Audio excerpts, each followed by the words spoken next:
கலாச்சாரத்தில் வந்து ராமேஸ்வரம்னு சொன்னால் காசி ராமேஸ்வரம் தான் அது ரெண்டு இடத்த மாதிரி இருக்குது. அப்போ இது பல்லாண்டு காலமாக வந்து நமக்குள்ள இருக்கக்கூடிய பெரிய ஒரு உறவாக வந்து தமிழுக்கும் அந்த காசிக்கும் நிறைய வந்து ஒற்றுமை இருக்குது. தமிழர்கள் நிறையா இங்கே காசியில் இருக்கிறாங்க.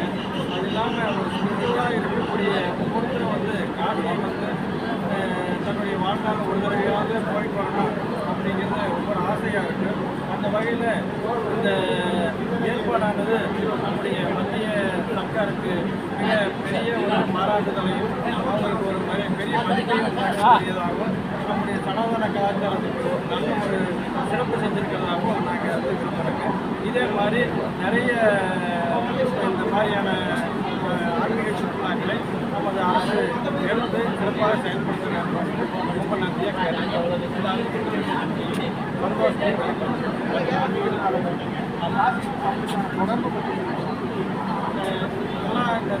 தமிழகம் அப்படின்னாலே பல்வேறு விதமான ஞானிகள் உருவாகின நம்மளுடைய தமிழகம். அந்த தமிழகத்தில் இருக்கக்கூடிய ஞானிகள் எல்லாருமே காசியை வந்து ஒரு முக்கியமான தலமாக போய் அங்கே போய் இருந்திருக்காரு. நம்முடைய பாரதியார் அந்த காசியில் வந்து இருந்து அவருடைய தமிழ் சேவையை வந்து அங்கே வந்து மேம்படுத்தி இருக்கிறார். அதே மாதிரி காசியில் நாட்டுப்பட்ட செட்டியார் மடம் இருக்குது. அந்த மாதிரி ஒரு வீதியை வந்து தமிழர்களுடைய வீதியாகவும் ஒரு பெரிய அளவில் தமிழர்கள் வாழ்ந்து கொண்டிருக்கிறதாகவும் இருக்கிறது. தமிழ் கலாச்சாரம் வந்து காசியில் மெருகேறி இருக்கிறத பல இடங்கள் அங்கே போய் பார்த்தோம்னா நாம் அதை கண்ணுற பார்க்க முடியும். அது வந்து சிறப்புடைய ஒரு சமாச்சாரம். நன்றி.